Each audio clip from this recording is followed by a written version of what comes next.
Welcome back. Let's get into it. Today, we're going to talk about trademarks. What is a trademark?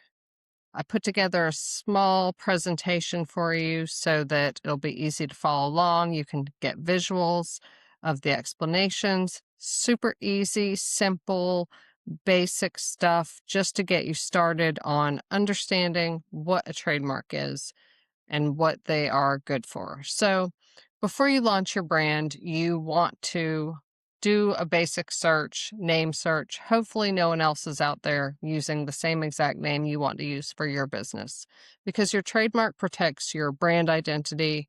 It helps you to prevent copycats and helps you from having confusion in the market, saves you time and money down the road for marketing.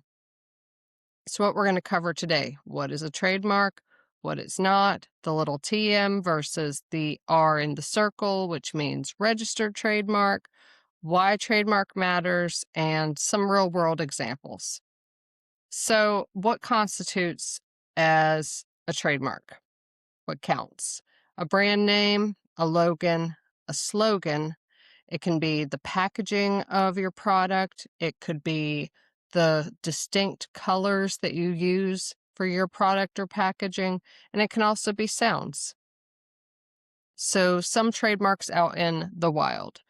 The sound trademark that comes to my mind when I think of a sound trademark is the Netflix ta-dum when you enter into the Netflix on your TV.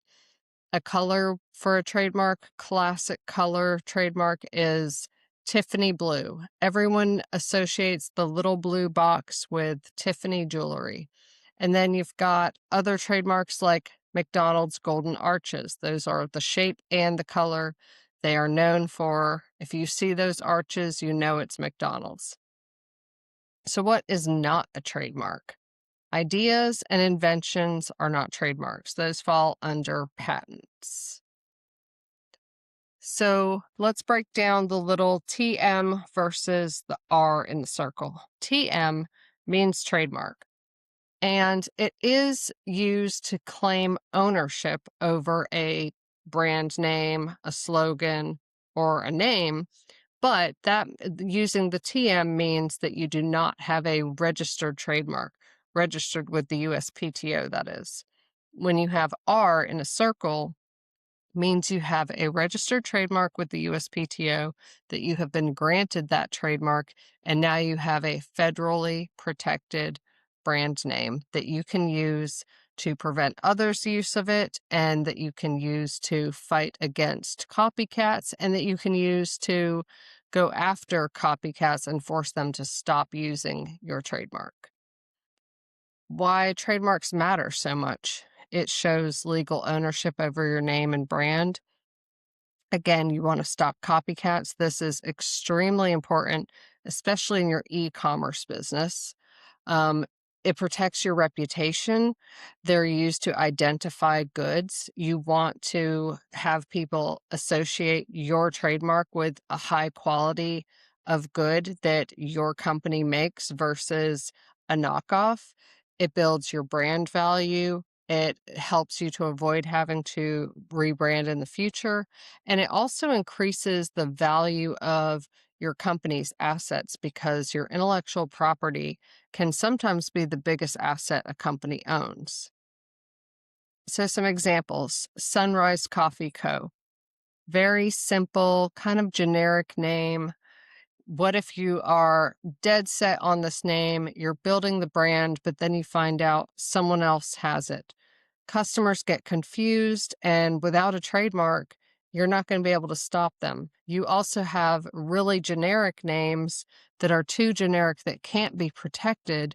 And then you get into issues where you might have branded your name with something so generic, but you're unable to get a trademark. And that presents a whole other set of issues because it could be so generic, it's hard to distinguish you from someone else. So trademarks, like I said, are like assets. Those are your company's intellectual property. Some other ones that are distinctive are the Nike swoosh, the Just Do It, At one point, it was really popular for Coca-Cola to have a glass bottle, and that bottle shape was a trademark.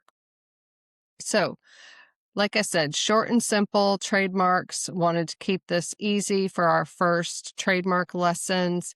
What's coming next?